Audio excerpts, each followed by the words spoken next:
Hello everyone. So the video you're about to see is a recording of a session, a community call that I did inside of a school community I'm part of called Social Brands Club. I was invited onto the call by the owner of the community called Alex Robinson and decided to do a talk on marketing your product differently to how top marketers do it. So instead of marketing your product, you're using your product as a bridge to market the desired reality. I won't blab on about it now because it's all there in the video. But yeah, enjoy. I hope you get some value from this and let me know your thoughts. Today, we are going to look at how to actually market like top 1% of marketers. So, who has seen Wolf of Wall Street? There is a really famous scene in Wolf of Wall Street where Jordan Belfort, played by Leonardo DiCaprio, gives a pen to his sales team and he asks them how to actually sell the pen. And one of the people, they don't even look at the product. They just they look back at Jordan and they say, "Write your name down on that piece of paper." And Jordan says, "I can't, I don't have a pen." And then he hands him the pen. And that's how he sells the pen. And it's this kind of outside of the box thinking that when you hear that, you kind of understand the concept. It makes a lot of sense, but how to actually apply that to ecom is like when we can unlock that, you unlock a hell of a lot of source. So I want to play this for you. Thumbs up if you can actually hear it when it starts playing. Sell me this pen.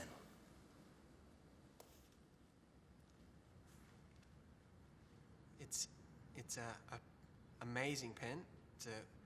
For professionals. Sell me this pen. Well, it's a nice pen. You can use the pen to write down thoughts from your life so you can remember. Sell me this pen. Well, this pen works, and I personally love this pen, and I think this pen... All right. So the first thing I want to talk about here is the guys in this presentation is who actually are they? Who are these guys that are attending this seminar? These kind of seminars, right? They're for people that already consider themselves to be marketers. And I think this is a really good point because like the average marketer is still just looking at things in this really kind of like linear fashion where they just look at the product and they said things like, "Oh, this is a great pen and I personally guarantee this pen." And they think they're being really clever, but why would the customer care about what they're actually saying? So it goes. All of these guys made the exact same mistake. Any guesses in the chat what you think the mistake is that they've all made? Yeah, exactly. You guys got it. They're all talking about the product. And that's rule number one of well, rule number one of marketing is you want to talk about the product that you're going to sell. You don't want to talk about something else. But we're not interested in just being like every other marketer. We want to be in the top 1%. So, in order to progress past this, we need to understand that every product is actually two products. So you've got the physical product, the product that you can actually hold, and then you've also got the functional product. So, what do we actually mean by this? The best way to do this is to look at an example. So, let's take a Stanley Cup here. The physical product is it's made of steel. That's the material that it's made of. It's double insulated. It's got an inside and an outside sort of steel layer, and it's got a larger capacity than most cups, and it looks pretty, right? That is a physical feature of the product. And the problem is most marketers will take these things and they will just list them on their product page, and they'll sit back and they'll be like, "Great, told them all about the product." And then they'll sit there and they wonder why they're not actually buying your product. Now, the thing is if you want to elevate yourself to the next level, you need to talk about the functional side of the product. And the beauty of this is every physical feature has a functional benefit to it. And often it has multiple functional benefits to it. So, why do we care if it's made of steel? I've already shown you it there, but no one in the history of ever has ever bought anything because it's made of steel. You buy the steel because of what it means to you. So, in this case, with the Stanley Cup, the fact that it's steel means that it's really easy to clean. But steel in itself is a great example because have you ever seen them like big benches that they have in like commercial kitchens? They are always made of stainless steel because again they're easy to clean. But steel's also hypoallergenic, right? So it's not going to be full of germs and get all into the food and make all their clients sick. Steel's also really durable. So someone might buy steel because they're doing something in construction. But the point is that no one buys steel because it's steel. They buy steel because of what it means for you. So the functional benefit of steel in this case is it's easy to clean. the functional benefit of the fact that it's double insulated, it keeps your drink cool. Large capacity means that it lasts for longer. Maybe it lasts all day and looks pretty. Could be maybe you want to make other mums jealous if you're a mum with a Stanley Cup. Maybe you've got a super cute pink outfit and you want a pink Stanley Cup just to match your outfit. All of these are functional benefits, and the beauty of these are of this is that you can sell functional benefits just like you can sell physical ones. So let's look at another example. This is maybe my favorite example out of the two is a hairdryer. So some of the physical features is maybe it weighs 300 grams, maybe it's lightweight. It's got a 1600-watt motor. It's got multiple attachments you can put on, diffusers and nozzles and whatever. And you've also got different temperature control. Now, I don't know about you, I don't really get that excited about a motor, and a I've never bought anything because it's got a certain motor of a certain size. And I know you haven't because, again, no one buys the physical feature, they buy the functional benefit. So if it weighs 300 grams, it means your arms won't get tired when you're using it. If you've got this big 1600-watt motor, it's going to allow you to dry your hair faster. These multiple attachments give you more options. You can do more hairstyles, you can do twizzles, twirls. I obviously don't have the hair for it, but you can do whatever it is you do. And temperature control can be as simple as it just means you won't damage your hair. So if we look at the average marketer, like we just saw those guys at Wolf of Wall Street, props to them for going to a seminar, going there to learn. But the average marketer is just going to look at the product and they're just going to tell you the physical benefits. Now, when they're writing ads, they're going to do the same. When they're making their landing pages and their product pages, they're just going to list the physical benefits. And honestly, that's what so many beginners do. And if we're to progress past that, if we're to make a lot more money than the beginners, which is ultimately the whole point, then we need to progress past that. So if you want to be better than 3 out of 4, you need to list the functional outcomes of the product. But we don't just want to stop at being top 25. In fact, we don't even just want to be at top 5. But in order to get to the top 1, we need to understand the next step, which is outcomes. So you've got the physical product, which is, well, take this. I've got a steel bottle right here. You've got the functional benefit of it's going to be cold. But what is the outcome of that? Why do I care that this is going to be a colder drink when I get to it? To answer that is I like to call it getting on the why train. And there's a little graphic for you. Now, what you want to do in your messaging, and again, this goes for your copy, it goes in your landing pages, wherever you are interacting with your customer, is you don't want them to have to think about what that means. So, physical to functional, if you just list that 1600-watt motor, they think, okay, so what? However, if you say dry your hair faster, all of a sudden they're interested, they're engaged. But we can also go a step further than that. So let's go back to the Stanley Cup one. I've moved the functional benefits over to the left. And this time we're going to ask, why does this matter to get our outcomes? So if something's easy to clean, it means you can spend less time cleaning it, or you can clean it to a better standard. Keeping your drink cool is simply, it's more pleasurable. That's the next step of this one is keeping your drink cool is great, but why do I care? Lasts all day. Maybe you can run errands all day. You fill your Stanley Cup up in the morning and then you chuck it in the car and you got it all day. You don't have to go home and fill it up. You don't have to go anywhere and sort of interrupt your day. And my favorite one here is other mums will be jealous. That's about status. That's about an identity. And you can go right up to you know your core desires, your health, your status, your sex, your belonging, all of these core desires. If you ask enough whys, that's eventually where you'll end up. But every single time you go for another why, you're going to get that little bit deeper into your customer's psyche and you're going to stimulate a little bit more of an emotional reaction. And ultimately, people buy through emotion, not through logic. So let's do the hairdryer one now. Your arm's not getting tired. Why does this matter? Is, well, they're not going to be sore and no one wants to be sore when they're doing it, or there's performance benefits implied. If you can hold your hairdryer and you can blow dry your hair and you can do it for longer without any fatigue, naturally you're going to be spending less effort on this. You can spend more effort on this, right? Drying your hair faster is, I mean, that's speed. No one wants to spend 3 hours drying their hair when they could spend 3 minutes. And again, that is something that you have a right to sell. You can do more hairstyles. That gives you fluidity in how you look. It gives you more options and not damaging your hair. This is a really great one because it allows you to be the superlative, like the healthiest hair, the shiniest hair. When you enter the room, everyone turns and looks at your hair, but it also allows you to avoid embarrassment. So you can take both positive and negative sort of outcomes from the same functional benefits. So you can always keep asking why. You can always go another layer deeper, and you'll eventually end up at the core desires we spoke about. That's not always where we're aiming for, because ultimately, if everyone's just talking about the core benefits, you're going to be targeting really broad. If you're just targeting health, wealth, relationships, everyone else is targeting those same desires, and all of a sudden, your hair dry is going to be competing against supplements and fashion and all of these things, because all of them can target broad. So particularly when we're starting, we want to ask why to get more and more, well, deeper and deeper into the psyche of our customer and be able to stimulate more of an emotional response. But the further you go, the more whys you ask, the more competitive it's going to get against the sort of better marketers, your top 1%. But where is the Y train heading? Like, where is the destination we're actually trying to get our customer to go? It's the desired reality. And this is actually what the top 1% are selling.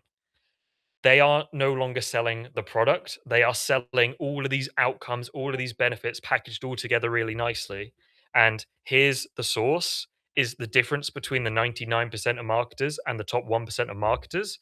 The top 1% don't give a about the product. What do I mean by that is the product is merely the bridge to get them to what they want them to, what they're actually selling, this desired reality.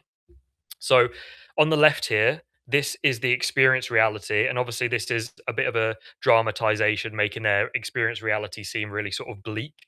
But the experience reality is where your customer is living right now. And they might have a really great life. They might love their life, but there'll be certain elements that are not perfect because life isn't perfect, and we can really sort of target these experience realities, these moments, to get them to relate and think, oh, I believe I belong in this experience reality. And once we hook them in, then we can work out what do they actually want, and we can build out this desired reality, and that's what we can sell them. Now you'll notice at the minute, and we'll be filling this in later, that there is a gap between the two, right in between the experience and the desired realities. So let's start with filling this in. Your job is to build out this perfect desired reality. You want to offer them this utopia of everything that they could ever possibly want.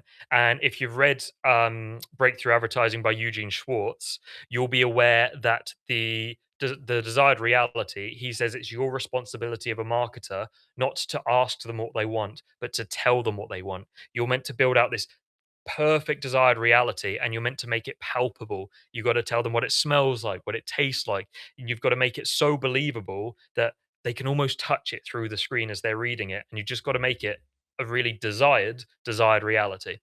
So how do we actually do this? Well, we actually need to start with the experience reality where they are right now, because if we just decide to create some random desired reality, we don't know who we're talking to. Everything still needs to be ground from our avatar.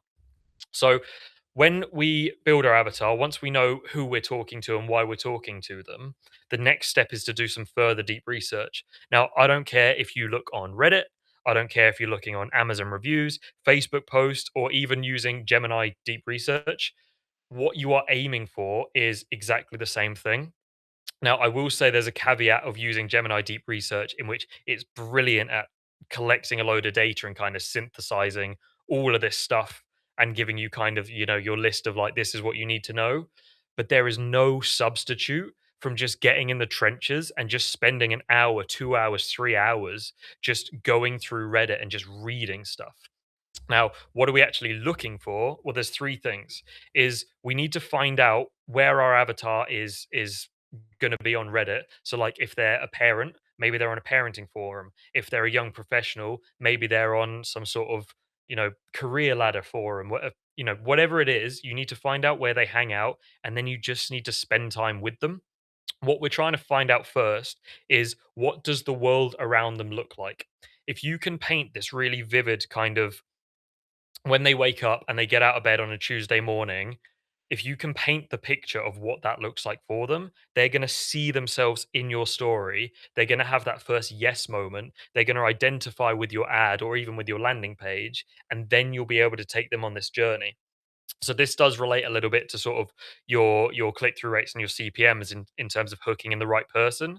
But it's the same thing with a native image ad where you're trying to find like the specific brand of things that are around them, or the specific time of day that something happens, or the specific moment that they're going to realize.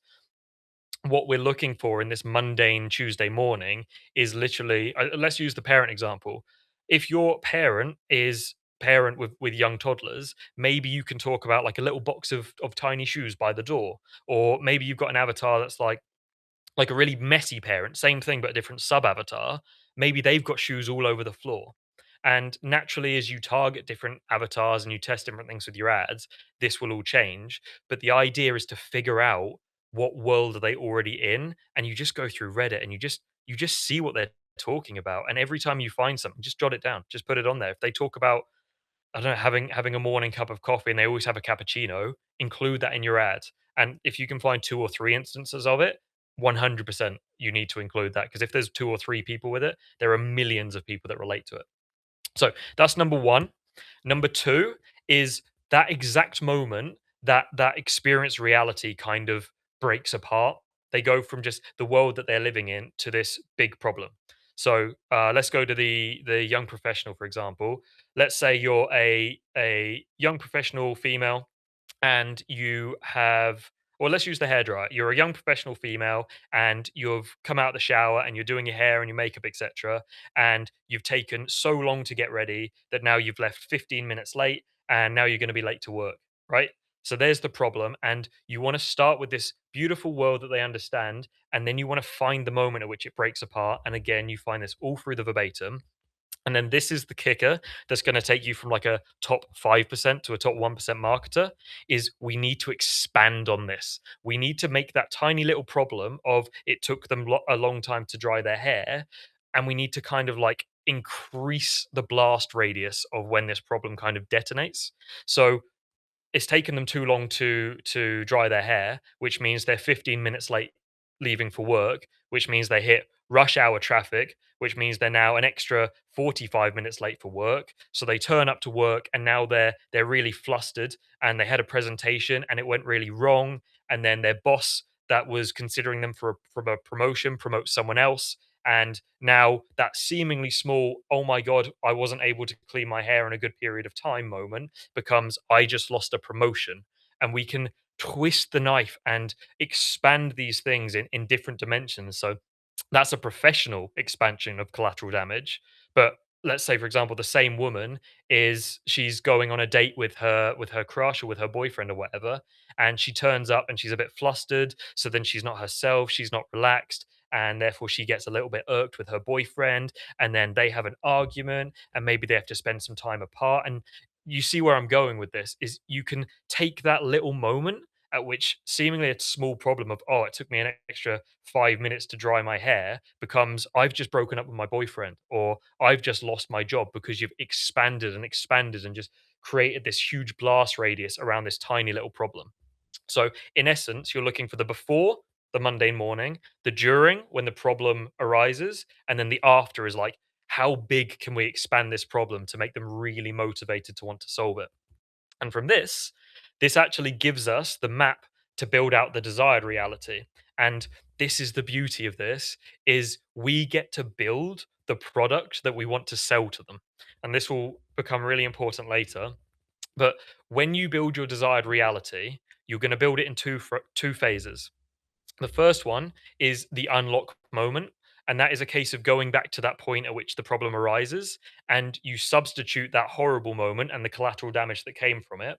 You substitute your product in there, and all of a sudden, that series of events that unfolded never happened. And that you've just got to almost brush over this, because you don't want to oversell the unlock moment. You want it to kind of almost, in a native image ad in particular, as they use the product and the big problem never detonates, you almost just kind of want to skip over that, because the revelation comes later.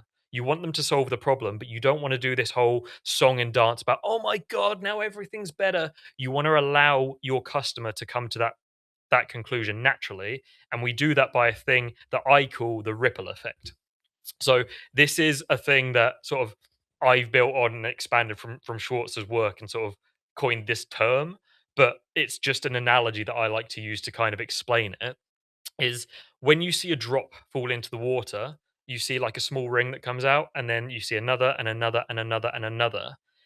And what this is, this ripple effect, is it's the collateral damage that we spoke about in the experience reality phase, but we're doing it in reverse. So let's start with the boyfriend one. So she dries her hair faster, and because she's dried her hair faster, she's relaxed, she's out on time, she turns up to the date, it goes really well, they really just hit it off, they have months of great, friction free relationship, and maybe he proposes and now she's getting married. And again, maybe you don't want to take it quite that far. You still want to keep it within the realms of believability. But the idea is just to keep expanding and expanding and expanding and have the distance between the collateral damage and the success of when you solve this problem be as far apart as possible whilst staying within the realms of believability. So the professional version of this, which is maybe my favorite of the two, is she does her hair on time, she gets out the door, she arrives at work on time, maybe even early, and she's sharp and she's focused because she's got nothing on her mind. So she does a presentation, and her boss sees that she's really got it. She's really clicking. She knows what she's doing, and she gets that promotion. And because she's got that promotion, she's now got a pay rise. And because she's got that pay rise, now she can go on holiday. And because she went on holiday, now she's sipping pina coladas on a beach in the Bahamas. And you really, and again, you want to keep it within the realms of believability, but so long as you can justify and connect each ripple in the ripple effect to the next one, you can literally take it from I wasn't able to dry my hair fast enough to because I dry my hair fast enough, I'm now sipping pina coladas on the beach in the Bahamas. So your job is to build this desired reality, and you just want to make it so irresistible that they're just drooling at the screen. Like this is the thing that you are selling them. You are no longer selling them the product, you are selling them this desired reality, and then the product is simply the bridge that gets them from the experience reality to the desired reality. So you've explained to them exactly how bad their experience reality is, all of these problems, all of this collateral damage. You've explained to them this desired reality that they can have. That it's possible. They can literally have this dream life. All they need to do is solve this seemingly tiny problem, and it's going to build them a bridge that's going to take you from your experience reality to your desired reality. So this is beautiful because the price of your product is no longer being justified by the fact that it's a 1600-watt motor. It's no longer being justified by the fact that it's stainless steel, right? And you are now comparing the price that you're asking against this desired reality. So before you were like, give me $50 for this hairdryer that has a 1600-watt motor and is really lightweight. And now you're saying, give me $50 and you can have a pina colada on the beach in the Bahamas. And you're offering them their dream life, and you were literally charging them $50 for it. And that's the difference between these 99% of marketers that are beautifully maybe saying about the outcomes and the features of their product, and the top 1% that are almost playing by a completely different rule book, and they're asking for a tiny little fee for a massive prize. So when you learn to do this, and if you understand it, it's as simple as implementing this like right now. When you write your next copy, and whether or not you're using Claude, you can structure it and you can build out this beautiful experience reality, and you can make it really bleak. You can get them to identify with it, you get them at their lowest moment, and then you enter the product just like we do with natives, where it comes in by a third party. A friend tells you about it, maybe you find it on a forum, but you really want to make that kind of unlock moment. You really want to minimize it. You don't want to make it about the product and what it unlocks, or like you don't want to make it about the product unlocking the problem. What you want to make it about is what unlocking the problem means, this ripple effect that goes on. So, yeah. Any questions? Just read in the chat now. Thanks, V. Yeah, it absolutely does apply to videos too. So a video is it's more than a native in terms of like there's more steps to it. But really a video is just like it's kind of like a native image ad, like it's got its own script, right? If you're a creative strategist and you're doing it for any brand, it doesn't matter if you're doing statics, videos, or natives, you're still going to write some kind of script. Now, obviously, with a native, you're trying to do it in one headline, but if you're doing it in a video, once you've got them hooked in, it doesn't matter how long your script is. Same as like a native image ad, is there's no script that's too long, only a script that's too boring. So you can absolutely apply this to like any form of ad. But I think the real unlock actually comes through applying this to your product pages as well. I wasn't actually going to show this, but I'm just going to. Right. So this is actually, let's put it in the chat. Does anyone know this product first of all? I'm hoping that you don't. Looking at this, this is the above the fold. What does this product do? Any guesses? No clue, right? No idea. So even as we scroll down, let's avoid the photos for now. They've got independent clinical evaluations. Can have a read of these. If anyone figures out what this does, you let me know. An antioxidant, sure, but what does that mean? So we've got the physical feature there, photo aging, the product. Yeah, you got it, Alex.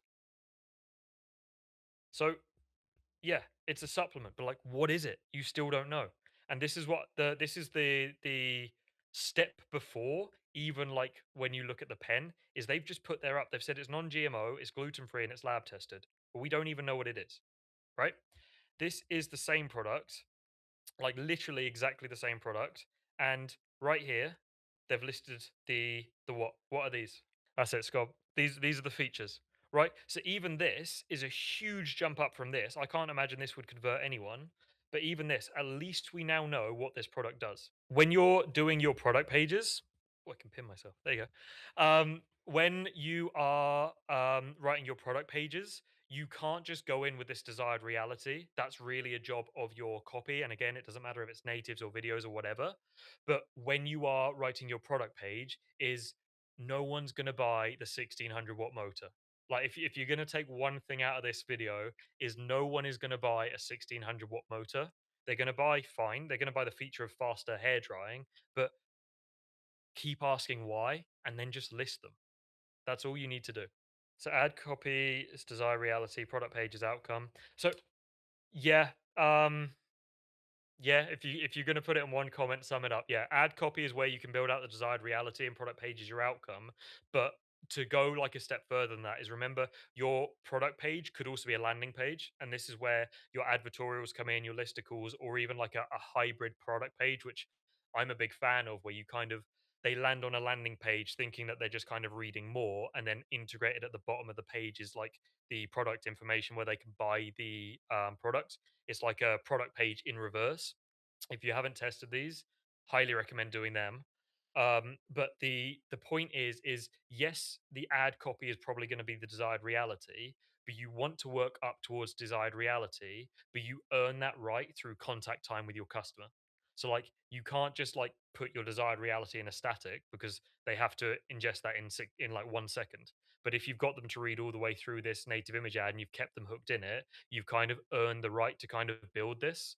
But the ripple effect only works when you go from that first dot and then you build it out, build it out, build it out, build it out. If you just go for that last ring and you put that on a static or like on your product page, they're not going to have the logic of like how to get from where they are to where they want to be. So yeah, hopefully that makes sense. Do you recommend to have the features on the product images and not the copy? I'm a big fan of keeping the text like on the page, like that's my priority, because I don't know if you've probably all got Microsoft Clarity on your stores now, but how many people actually, this is a really good test. Go on your Microsoft Clarity, notepad and pen, do a table. One strike if they go on your images first, one strike if they scroll down the page first. And I'm pretty confident to tell you that most people are going to have like a little scroll down first. So you do want to keep it on your images, and they are super important. But the natural thing is like everyone's just trained to constantly scroll, so like that's just muscle memory and that's what they'll do. So the the answer is like both, but if you could only put it one place, I'd be prioritizing the copy on the page. So how would you apply these fundamentals of marketing to emails? Oh, that's a good one. It's the kind of the same question as Pedram in terms it's just contact time. Now, if you've got their email, naturally they've already had some kind of contact with you. Is like no one just ends up on your site, right? They've seen an ad, a friend's recommended it to them. Email is likely not the place for this, just because anyone in your email list is going to be a lot warmer customer. And typically, when you're building out this sort of really nice experienced bridge desired reality sort of framework, you're typically doing it from problem aware, solution aware, or even unaware.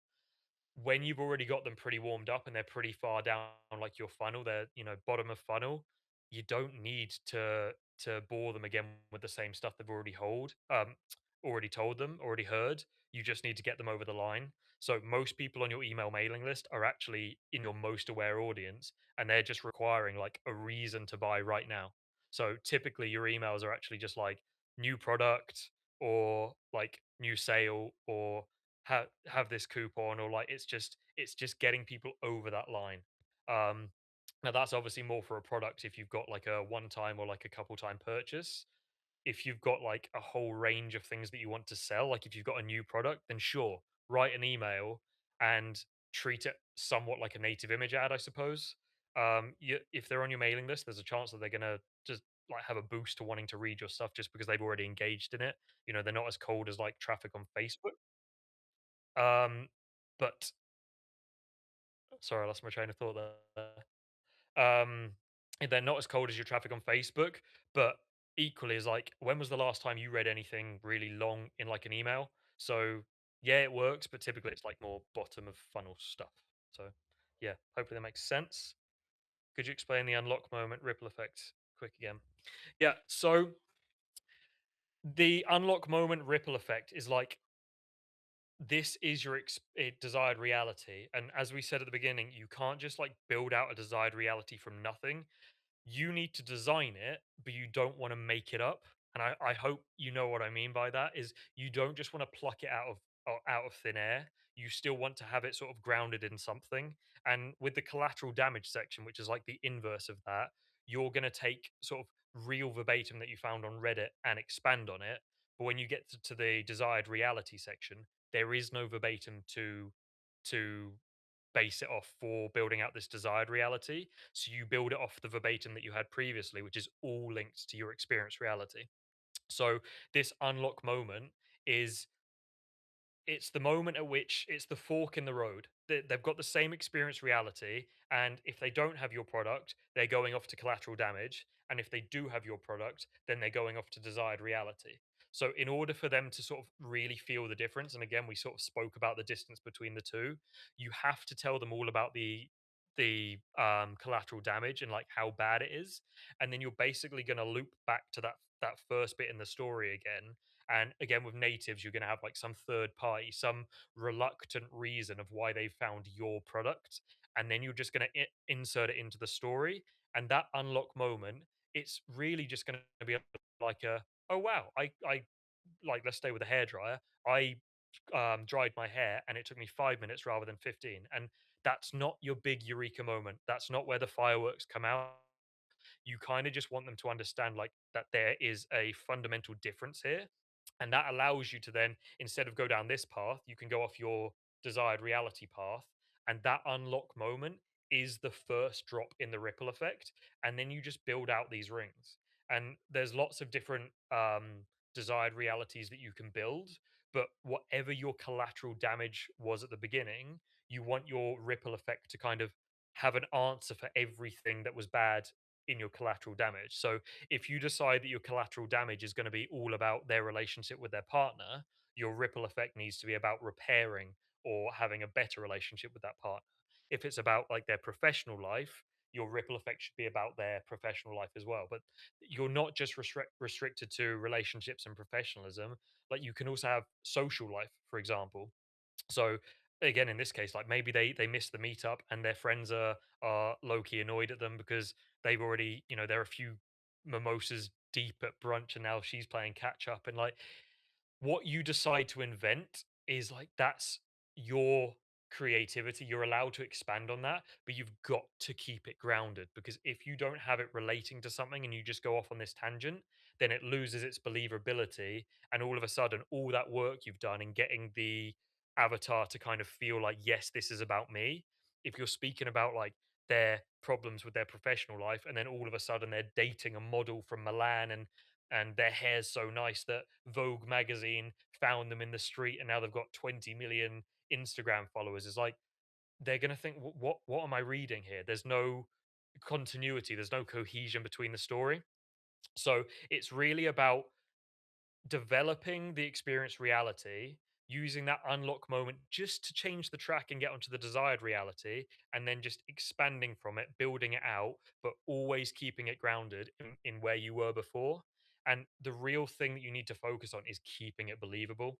Because if I offered you a 1600-watt motor or Bahamas, pina coladas on the beach in Bahamas, you're always going to choose this one.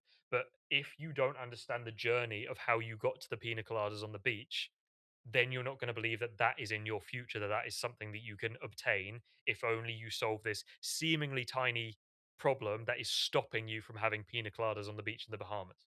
Does that make sense? Hopefully. Cool. All right. Any other questions, Scov? Offer on hero image works quite good too. Yeah, no, absolutely. Still do things on images. Like don't restrict what you're doing. Do all the same things, but it's just like use these as like extra tools to supplement what you're already doing. Number one, congruency matters. Number two, the desired reality, believability should come from the research where the ripple is the good side. Yeah. Oh yeah, it's a really nice way of putting it. It's your, Jedi Star Wars, good side, bad side thing. It's very Hollywood.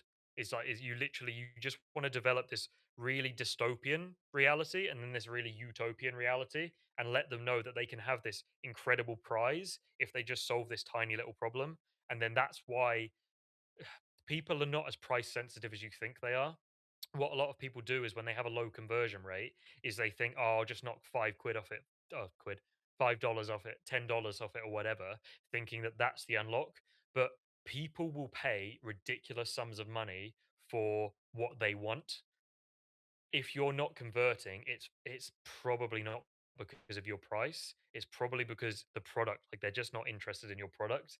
And you can spend your time, and you should still spend your time doing all of your, adding your trust to your site, adding all of your offers and making it all, really attractive. But why would you sell them a hairdryer when you can sell them pina coladas on the beach? Do you know what I mean? When's my next call? I don't know, V. Alex is back next week, so he'll be doing them from then on. But yeah, I'll do another one. I've quite enjoyed this. I don't know, maybe I'm completely butchering this. I hope you could actually see the presentation. But yeah, hopefully this is handy. You're getting some source from this, guys. This is true. I thought that too. Then I tried Bundler. Oh, thanks, man. Then I tried. Yeah, that's a really good point about offers. Is like a good offer can absolutely completely change. Like if your ad metrics are good and you're getting people to your site, people still aren't converting, it's because they don't want it in some capacity. And there is so like this is the problem is when you see people say, "Oh, my metrics look like this and my conversion rates like this, what do I do?" Is like there are both so many reasons why it could be a problem and you could fix just one of them and it's all of a sudden fixed. But it's also like there are a lot of solutions to solving all of these problems. And you just normally need to solve one and get people over the line, and then things just explode. So yeah. Rob, you've been watching my YouTube. This could be cool content on my YouTube. Yeah, thanks, man. I'm gonna put this up probably on Friday, so I'll yeah download this and put this up. Yeah, cool. Anything else? What do you think about native copy on video ads? What do you mean? Ah, yeah, I'm actually a big fan of this. Statics as well. So I'll just say it in case don't see the chat. Pedram said, "What do you think about native copy on video ads as the primary text?" Um, I'm a big fan of this because if you put it there and they don't read it, it doesn't matter. And if you put it there and they do read it, then you've got sort of that again more contact time. The more contact time you have with your customer, the more they're kind of buying into it. Um, but one thing I would say is be careful not to just repeat your script. Like it's got to be the Robin to the Batman, right? It can't just be the same script a second time but like written as text because what's the point?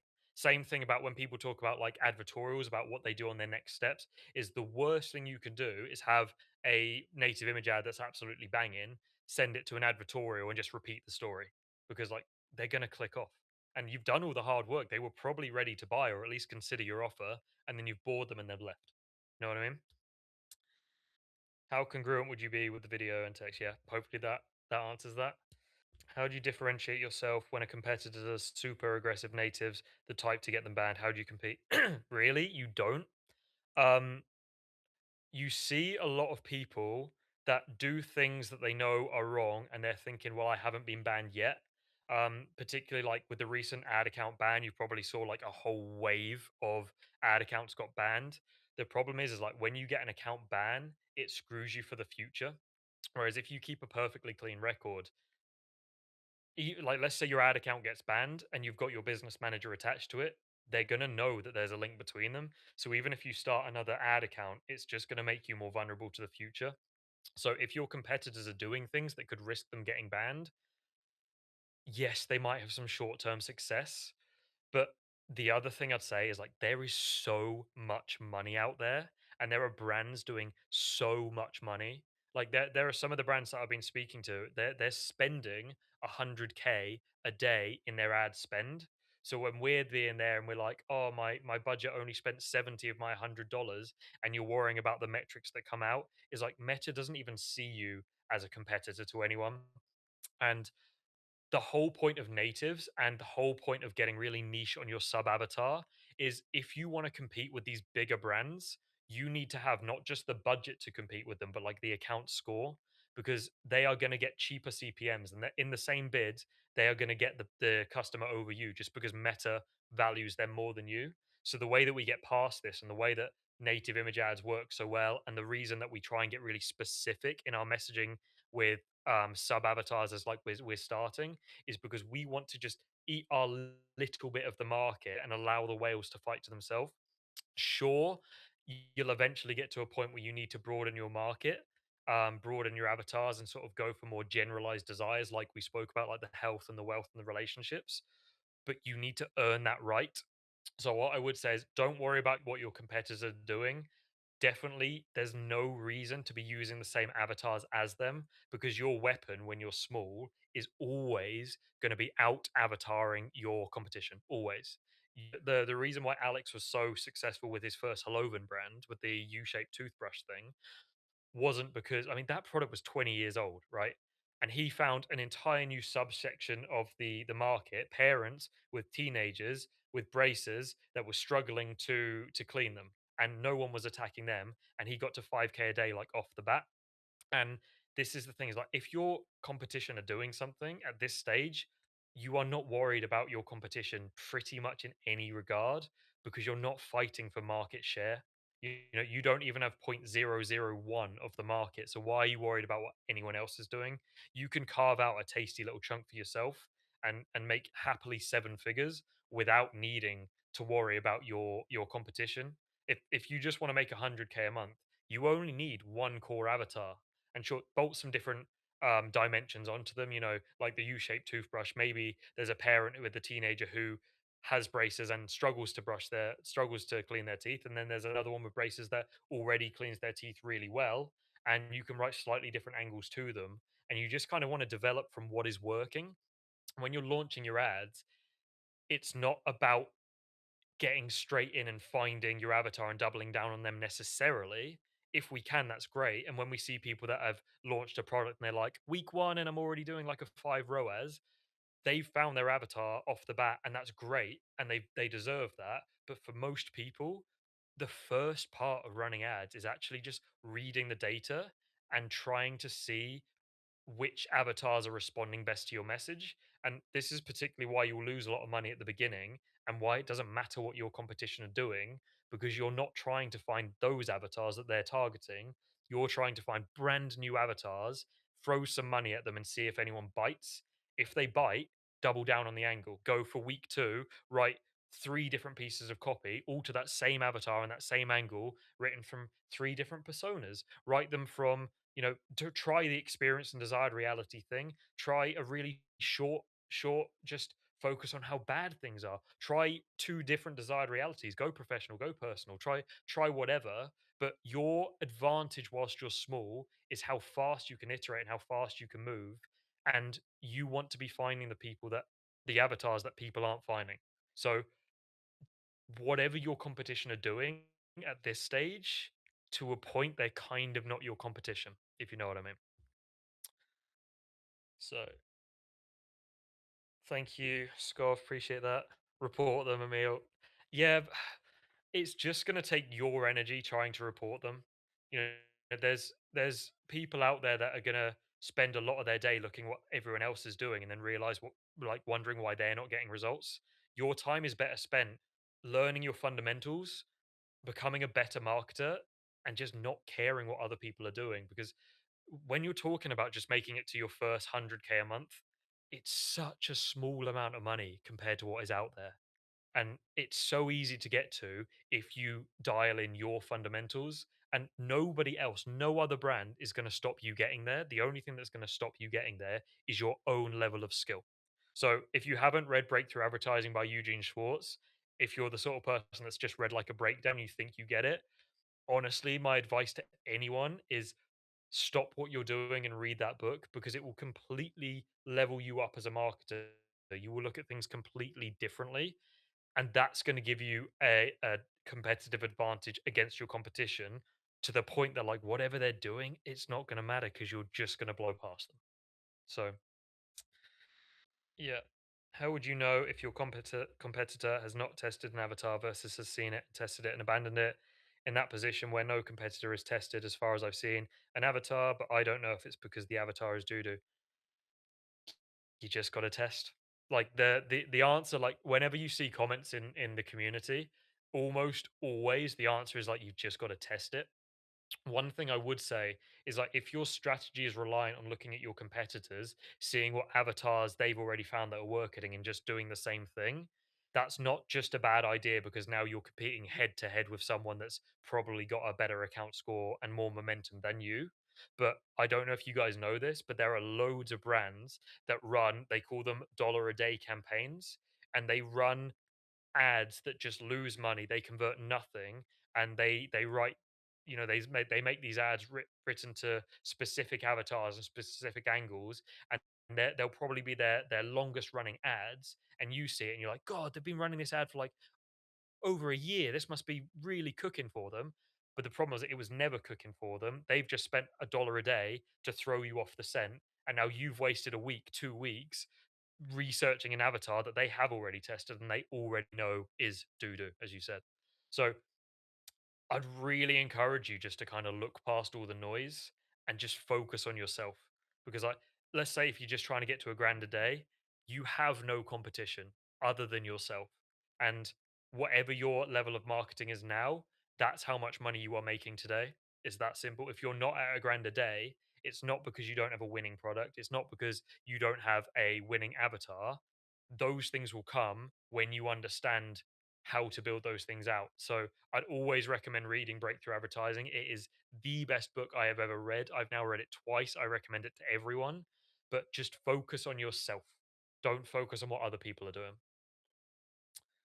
Now, where have I seen that before? I think my comps are doing $1 a day ads. Yeah, it's so common. Now, you're probably not going to see it with like other brand new drop shippers. Like if they're still running like a naff little like shrine store or whatever, and they are just listing the physical features, just discount them. Don't worry about them. But sure, you want to look at your competition to like understand, but you should do it for you, not for the angles that you're going to test. The best way to find angles, you got got two ways of doing it, and both of them include deep research. You either do it top down, in which you come up with a theory and then you search to see whether or not you can validate it, whether or not you can find people that actually have like put comments out there and said, I have this problem, and you're like, yes, I thought you had that problem. Then you write the ad, or you do bottom up, which is just go in to the places where your potential avatar is hanging out. Like we said, parenting forums, if you're doing like kids products or like, you know, fitness, whatever, and just see what people are saying and just test it. How do you know whether or not it's a complete load of rubbish? You test it, and that's going to cost you money. But that's the whole thing, and this is why people get stuck in learning phase hell. Is they launch and they expect to find a winner like in the first week, but the reality of it is like that's really unlikely. You've just got to keep spending money, knowing that every dollar that you're spending is just sort of almost like baiting them just to see if they're gonna bite, and then if they bite, then you go all in, then you start making ads on the avatar and the angle and sort of expanding it. And the best thing about it is once you find your first avatar and angle that's printing for you, that's gonna reduce the bleed of your account. It might even make you profitable, but you just carry on testing more and more and more and more and more and more and more avatars. Every time you find a winner, you're now stacking two of them, three of them, four of them, five of them, and then all of a sudden you're still doing your testing every week. You're still testing a load of different avatars, but you've already found 10 and all of them are printing for you. And no matter what you're writing for these 10 avatars, you know that you're going to get some kind of value, some kind of profit back for them because you validated it yourself. And yes, they will fatigue. And yes, probably your competition is going to find you. But the point is if you focus on your marketing fundamentals and you know how to find your winners, it doesn't matter if someone copies your winner because you've got a factory of more avatars, more winning angles, more winners, more winning everything. That if one of them dies, it doesn't matter. You're just going to replace it with another one anyway. And once you figure out how to do that system, that's not a one grand a day. That's not 100 grand a month. That's when you're getting into your 10 figure a year businesses. And the difference between losing money every day and like making crazy money is your level as a marketer. And that's where your focus should be. So thanks man. When did this call start? Started at 5 in France time. I don't know what that is. Where UK time would have been, what, you're an hour behind us, aren't you? 4 p.m. Yeah, this was all recorded, man. I'll upload the recording, don't worry. How do you find someone biting? Just one add to cart sale. So for me, in my first week, I'm not even worried about purchases. I am worried about where Meta is distributing spend, which ads are getting the most spend, and also outbound clicks. If you get purchases, if you get add to carts, they are signal. Go in on that. See if you can sort of figure out your way into that angle, because if someone's adding to cart, if you're getting sales, there is something there, and you've just kind of got to like excavate it, find it. But you need to kind of like, get your metal detector out and find where the beep is and figure out which angle you need to dig in to get to your prize. But what I care about in the first week, and this is the beauty of doing a campaign where you've got like multiple ads that's all launched at the same time, if you're able to do this, is Meta. I know we all hate Meta, and I know it's buggy, and I know it does stupid things, but that algorithm is so insanely smart, and they have so many different metrics available to them than they can show us. Is like we can look at click through rate, we can look at frequency, we can look at our CPMS, but they can look at how long were they on the page for. What portion of your ad was on the screen? They can also look at, because you've got Face ID that works from infrared, and they can actually see where your eyes are looking on the screen. Facebook uses that. They know where you're looking on the screen. So they have so many more metrics available to them that if they're diverting spend to them, it's not Meta being stupid. Meta is seeing something that we can't understand. And the spend that is being directed to that ad it's trying to tell you something. Now, bear in mind that it's going to direct spend to your winner over whatever you're comparing. So if this ad is getting a load of spend, but you're still getting rubbish metrics, what that's probably telling you is actually like everything's rubbish and this is the best one out of the bad batch. Whereas if you're getting one with spend and it's above your KPI, so for me, my KPI for when I scale is break even ROAS plus one. So my break even ROAS on my current product is 1.37. I would scale after 2.37 for 3 days recurring. If I've got an ad that's getting all the spend and is below my KPI, I'll probably leave it on to see if it's got a little bit momentum, if it can figure out the audience.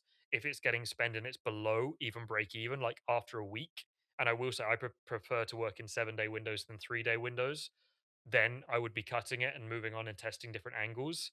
And if it is getting all the spend and it's above KPI, then I am, that's time to scale it. I'm in scaling protocol, and then I'm putting more money behind that. But I'm never stopping testing other angles. You've almost got to have like this treadmill that's just like constantly feeding in new angles to your ad account, because even if you find that winner, and I hope you find it in the first week, that would be awesome. But even if you find that winner, you can't ride that forever.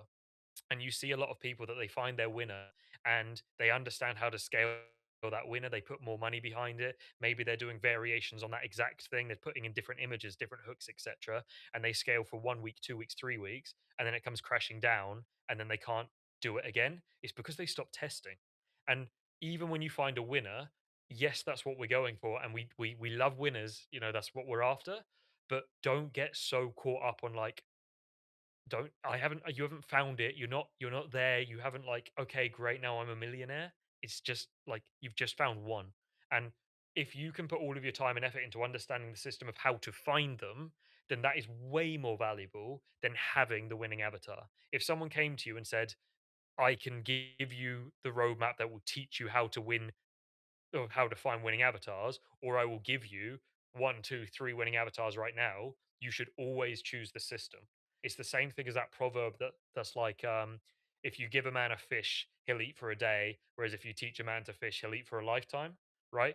Your effort at this stage, if you're not already printing, isn't actually about finding a winning avatar. It's about understanding how to build the system out that will make you find winning avatars again and again and again. And when you've got that system, to a point, but like asterisks by this, the product that you're selling doesn't matter, because every product that you're selling has avatars that will buy it, else the product wouldn't exist, especially if it's available to us as like drop shippers. There is always someone that will buy the product. So I personally don't really subscribe to like winning products so much, because I think if you've got your fundamentals down, you can sell anything.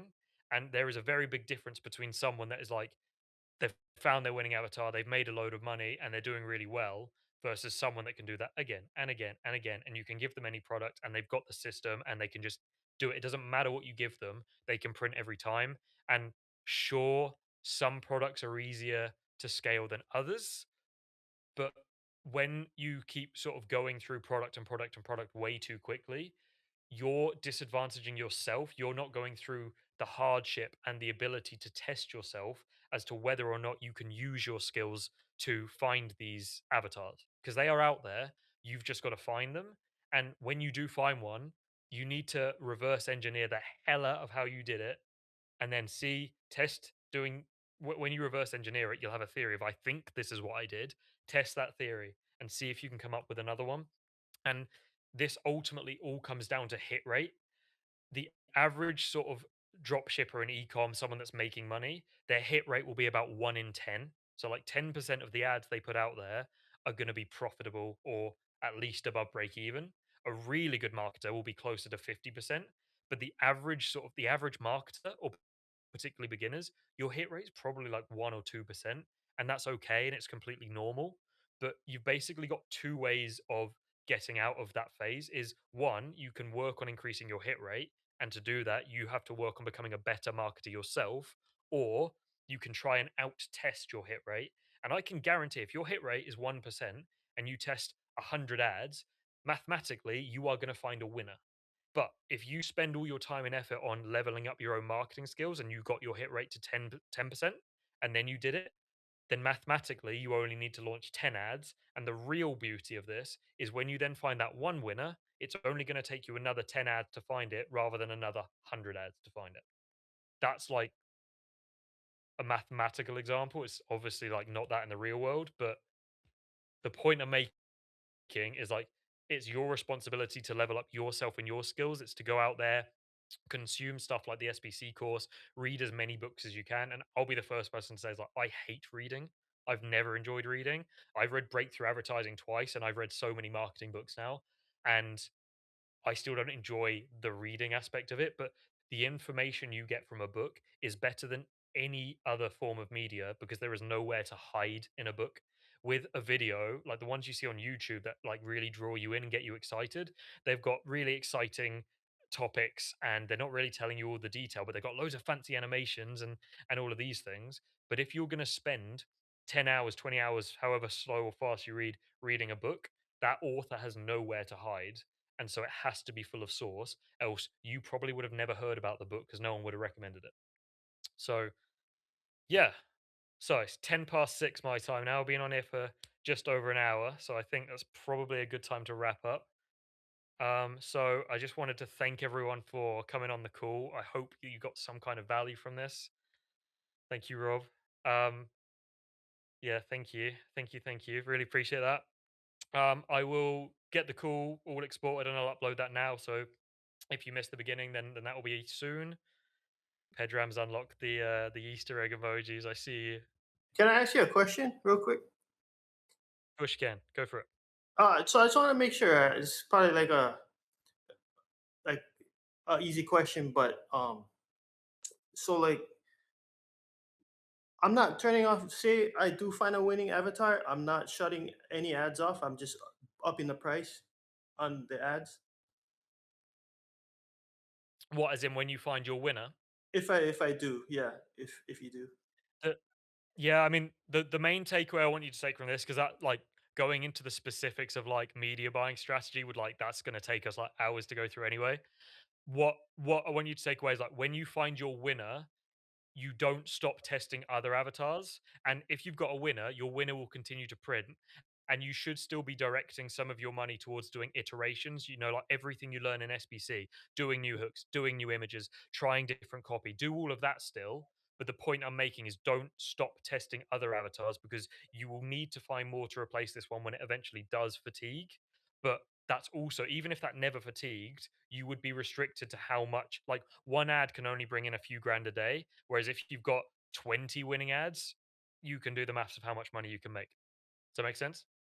that makes sense. But yeah, so you're not shutting anything off. You're still feeding.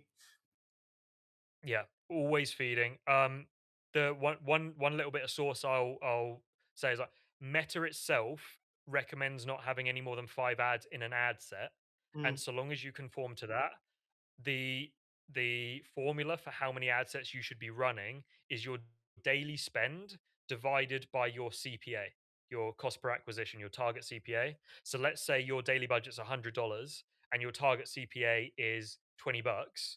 Well, 100 divided by 20 is 5. You can run a maximum of 5 ad sets before you're kind of like asking a bit too much of Meta and it can't really do its thing.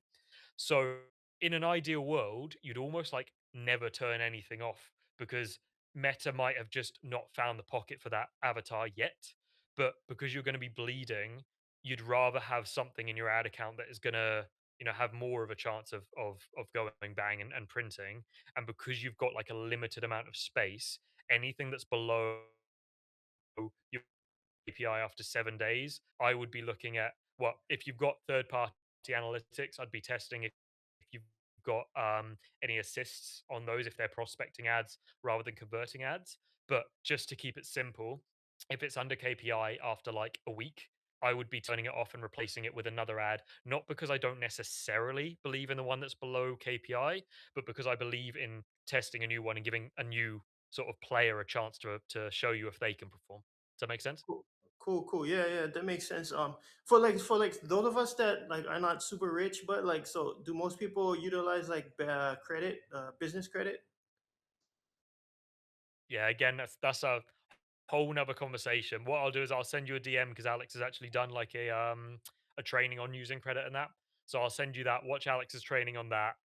So we can absolutely do another one of these calls if people would like me to hop on. I'd be more than happy to. And there is so many different things that you can talk about. But it's like Yeah. if we open those can of worms now, it's like we will be here for another 5, 10 hours just talking about all of that stuff. and Right, it's right, like, right. yeah, Cool. All right, cool, man. Thank cool, you. all good. All right, thanks everyone. Thanks for tuning in. I really appreciate you being here. And if you got any questions, send me a DM. So sweet. See you guys.